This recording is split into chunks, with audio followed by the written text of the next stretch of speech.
What's up guys, Jeff Cavalier, ATHLEAN-X.com. Today I'm going to show you how to never skip leg day ever again because your knees are hurting you. And now it's a very common thing. I know full well myself that bad knees can actually really interfere with your leg training unless you have a game plan, unless you have a couple big points of understanding here I'm going to try to get across right now in this video. Okay, first of all, what could be going on in your knees? Remember, it's a very common thing that everybody sort of deals with in some way or another. One, you could have an ACL tear, or you could have torn your ACL in the past and had it repaired, or maybe never had it repaired. That's going to have an implication on your leg training. Two, you could have arthritis. Especially the older you get, the more likely you're going to get arthritis that sort of comes up, especially in the knee. Third thing, you could have a meniscus problem. Maybe you tore your meniscus at some point. Again, it's not repaired, it's causing you problems, it's causing big problems in your training in your legs. Finally, you could have patellar tendonitis, which is one of the things I deal with in a very significant way because my feet are so damn flat. There's a lot of causes for it, but whatever it is, if you have it, you know what it feels like, that knife stabbing feeling in your knees every time you go to try to step underneath the squat bar. So, what is the big issue that you need to understand to be able to start training around these pains? Because you can do it. You have to just think, what is the position of your shin? This is my leg bone, here is my knee. What is the position of your shin during the leg exercises that you're doing? So what I want to do is show you what happens to the shin during the different leg exercises so you can get a better understanding of which ones might be better for you. The second thing you want to consider is, what is the depth of flexion? How much flexion are you getting? If this is my leg straight, when I go down to a squat, am I stopping at 90? Am I going all the way down? What is the depth of the exercise that you're doing? Because that too can have an implication, again, depending upon what is wrong with your knee. So let's start looking at a couple of the exercises. First up, we have a common exercise that does tend to cause knee pain in people that have it, and it's the lunge. But there's two ways you can do it. There's a lot of ways you can do a lunge, but there's two sagittal plane ways that you can do the lunge. You can either do them forward, as I'm demonstrating here for you, or you could do them backwards, as I'm demonstrating here for you. Now the movement is the same in terms of what happens in your quads and your glutes. You get a little bit more loading on your glutes when you step forward. However, if you look at the movement itself, what is the position of the shin?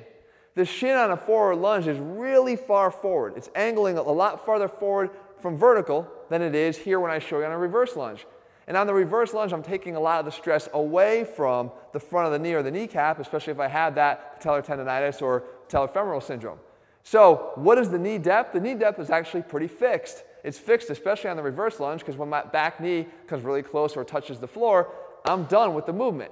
So if you're somebody that has arthritis or somebody that has meniscus problems, we know that the depth, a lot of flexion of the knees is going to cause a problem, especially with meniscus tears. You're going to get a lot of pain and discomfort when you go to really deep flexion of the knee. So this is a great exercise for you because of that. But the people that have the issues with the vertical displacement of the tibia, like an ACL, right? When we lose our ACL, the tibia is no longer really controlled on the femur. It can go too far forward. Same thing with patellofemoral syndrome, or as I said, the patellar tendon inflammation. You're going to get less of that stretching over the kneecap if that shin stays more vertical than it does when it goes past vertical. Next exercise, we'll go to a common one, the squat. Now here is another kind of two-pronged issue. You can see that in a squat, my shin does go pretty far forward, right? And it creates also a great degree of knee flexion if you go ass to grass, which is great if you have the ability to do that, if your knees are free of discomfort. But if I go to a deadlift, which is another great power exercise for the legs, look at the difference. Watch how much more vertical my shin is during a deadlift, and it still allows me to load up and still allows me to lift a lot of weight and train my legs heavy without having to have all that sort of, again, vertical displacement, that forward displacement of the shin that I would get with a squat. You do have another option though. If you're trying to avoid some of that displacement forward and keep that knee feeling a little bit better, you could do a box squat as I show you here. And what are we doing with the box squat? Not only are we getting a much more vertical shin at the bottom, so taking a lot of that stress off the knee, but we're also controlling the depth. So again, depth issues are going to be a problem for people that have arthritis or meniscus tears. So a box squat would be a great way for you to control that and also keep your knee in that more vertical position. Another alternative altogether, and still a version of a squat is my favorite, is the dumbbell Bulgarian split squat. And with a Bulgarian split squat, again, now I can kind of load up the weight. I can load up to even 95 pounds or 100 pounds in each hand, get my knee farther out. The further out that I jump my knee, when I go straight down, I'm going to have a vertical shin. if I keep my knee too close to the bench, as I'm showing you here, even this great exercise can become more problematic for those like the ACL tears, like the patellar tendon problems, when I go down, because you can see that that shin is no longer remaining vertical. So even how I set up here for this exercise is going to make a big difference. But I get good depth at the bottom. I do get a control of it because my dumbbells are going to hit the floor before I can get all too low. And of course, I've got that whole problem fixed as far as how far forward the shin goes. So I love this exercise. This is actually one of my favorite ways to train legs, not to mention the fact that I could do it unilaterally, which is more athletic. Finally, another great option for you when you're trying to train like an athlete, especially, we just talked about unilateral. It's great to train your legs unilaterally, because we're usually on one leg or the other when we're in function or running or jumping or, again, being an athlete. So I like the step up. And the step up is another great exercise that allows us to, look at it. I'm showing you here, again, keep that shin pretty damn vertical as opposed to really driving that knee forward and causing some pain and discomfort in the front or medial part of your knee.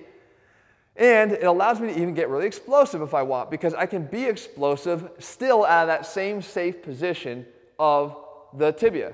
See, I can just explode up off the bench, do this plyometric version of it, but I'm still doing it out of a good position here of my knee. So there's really no excuses when it comes to training legs. You never have to skip leg day. And ATHLEAN-X is all about that. Guys, I work with professional athletes who deal with knee problems all the time. Some NFL players who've had 16 surgeries on their knees. They better find a way or they're going to have to retire. It's my job to help find ways and find solutions. And we do that all the time. And as a matter of fact, like I said, Astegrass might be great for you if you can do it and you don't have pain and problems in your knees. And again, there's a lot of reasons. Don't let somebody tell you that Astegrass is the best thing for your knees if you've got knee problems. No, it depends on what's wrong with your knees in the first place. Okay, so one size doesn't fit all.